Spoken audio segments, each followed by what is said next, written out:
Hello, ladies and gentlemen, and welcome to the Ark. And there appeared a great wonder in heaven, a woman clothed with sun, and the moon under her feet, and upon her head a crown of 12 stars. And she, being with child, cried, travailing in birth, and pained to be delivered. And there appeared another wonder in heaven. Behold, a great red dragon, having 7 heads and 10 horns, and 7 crowns upon his heads. And his tail threw down the 3rd part of the stars of heaven, and cast them to earth. And the dragon stood before the woman, who was ready to be delivered, so that he might devour her child as soon as it was born. This is one of the most well-known passages of Revelation, and one of the most culturally influential passages in the entire Bible. The symbolism in this passage is manifold. The woman clothed with sun is Mary, pregnant with Jesus. She is the church pregnant with the people of God, and she is the new heavenly Jerusalem. The 12 stars on her crown represent the 12 apostles of Jesus, the 12 tribes of Israel, and the 12 gates found in the description of the New Jerusalem. The great red dragon's crowns and diadems indicate that it is an amalgamation of all the classical empires, from Egypt and Babylon to Rome and Greece, which the people of God had suffered under. The image of the great red dragon recalls the 14th chapter of Daniel, in which Daniel slays the dragon Bel, which the Babylonians worship as their god. Thus, the dragon also represents the false gods of the classical empires. The beast's number is said to be 666, a transliteration of the name of the Roman Emperor Nero. And of course, the dragon represents the serpent, Satan. This passage is what the English poet William Blake depicts in his series of great red dragon paintings. Yet in the first of these paintings, the woman is not fleeing the dragon but reaching up to embrace its folds and coils. The dragon appears to be her lover rather than her assailant. And in the second painting, she lies at the dragon's feet, her hands clasped in worship, her face upturned in awe at the magnificence of the dragon. In Blake's paintings, the great red dragon and the woman clothed with sun, the 2 adversaries which were present from the beginning of the Christian story, Eve and the serpent, prepare not for battle but for divine union. These paintings depict the attraction of opposites. This attraction is the same which drew Eve to the serpent in Genesis. In Blake's paintings, as the great red dragon and the woman clothed with sun reach to embrace each other, we witness the conclusion of the Christian story. We witness the marriage of heaven and hell. Just as the collusion of Eve and the serpent led to the first split between good and evil, life and death, so the union of the woman and the dragon leads to their reconciliation, to the path beyond good and evil. Many of Nietzsche's ideas are very similar to Blake's. As a solution to the problem of the collapse of Christianity and the belief in God in the West, Nietzsche proposed what he called the transvaluation of all values. Nietzsche wanted humanity to aim their imagination beyond good and evil, beyond the bounds of morality itself, and select new values in the wake of the Christian age so that we did not fall into nihilism and despair. Although Blake lived before Nietzsche in the 1700s, his work could not have been known by Nietzsche, as Blake did not gain popularity until after Nietzsche's death. I believe that this shows that Nietzsche was not just a loose cannon, a psychotic mountain man who drove himself to madness. Nietzsche was hitting upon a deeply powerful, symbolic, and moral shift in the collective unconscious of Western man, the same which Blake talked about in his writings. That is, the transvaluation of all values through the union of the opposites inherent in Christianity, and the birth of new values out of their synthesis. In the 1790s, William Blake wrote The Marriage of Heaven and Hell. In the argument of this work, Blake wrote, "Without contraries is no progression. Attraction and repulsion, reason and energy, love and hate are necessary to human existence. From these contraries spring what the religious call good and evil. Good is the passive that obeys reason. Evil is the active springing from energy. Here Blake lays out the contraries which he cites as the source of the Christian conception of good and evil, attraction and repulsion, love and hate, and especially reason and energy.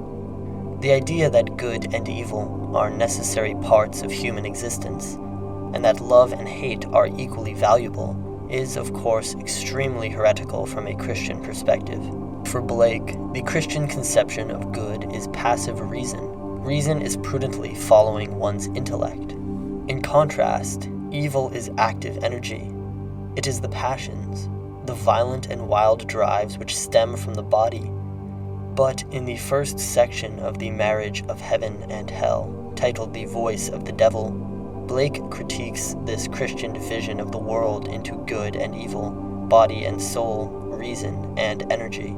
He writes, "All Bibles or sacred codes have been the cause of the following errors. 1. That man has two real existing principles, a body and a soul. 2. That energy, called evil, is alone from the body, and that reason, called good, is alone from the soul. 3. That God will torment man in eternity for following his energies." But the following contraries to these are true. 1. Man has no body distinct from his soul, for that called body is a portion of the soul discerned by the five senses, the chief inlets of soul in this age. 2.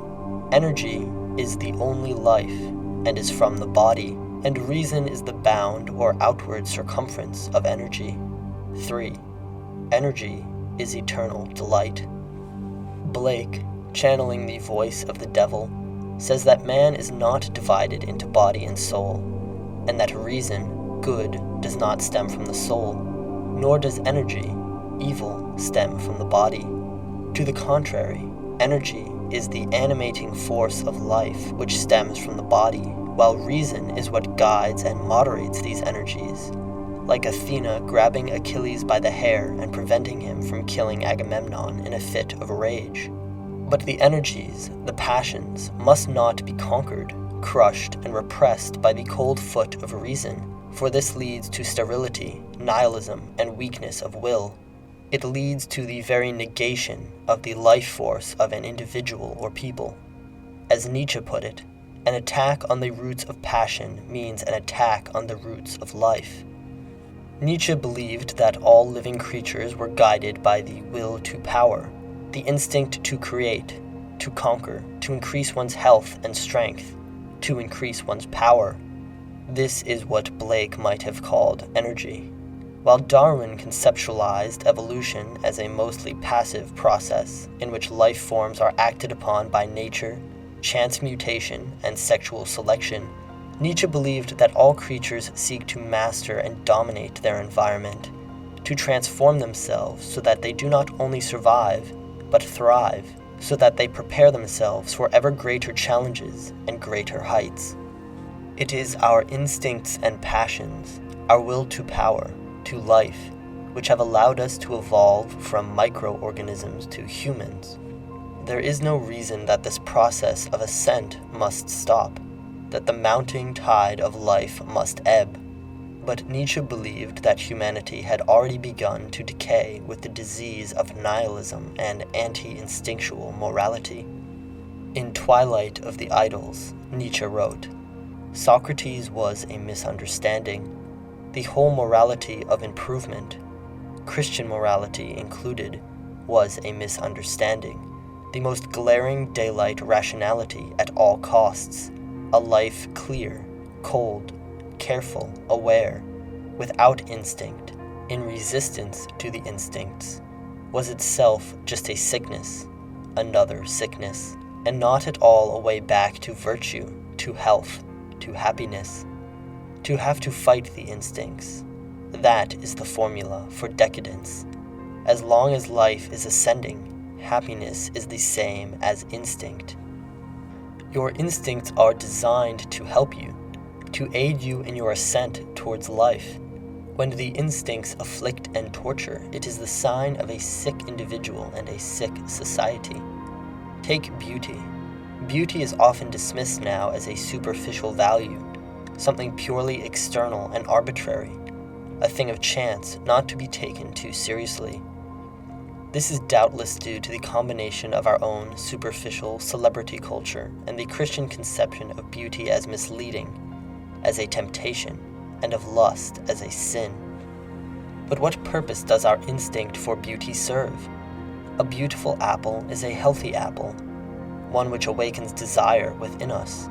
If we eat it, it will make us healthier. We know this by instinct.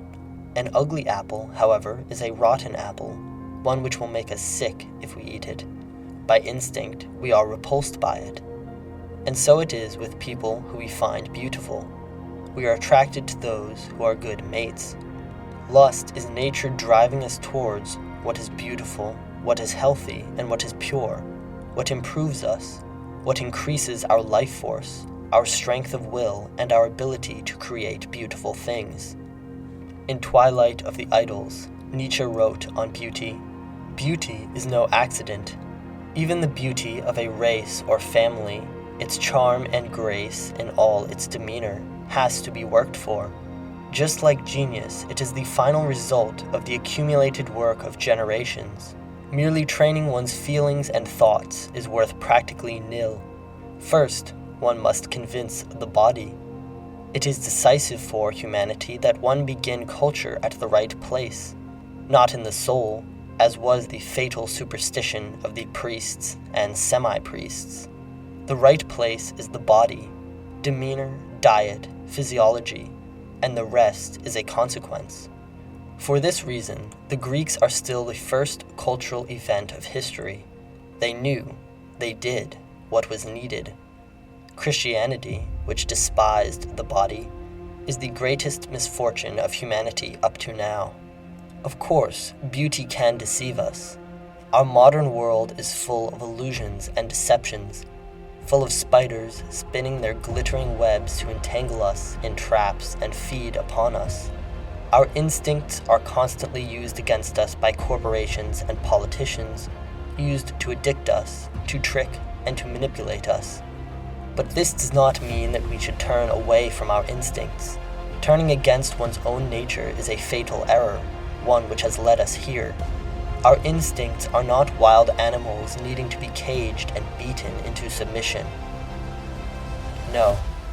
Now, more than ever, we must reclaim our instincts. We must reclaim our bodies, for these are the values which are born out of the marriage of heaven and hell.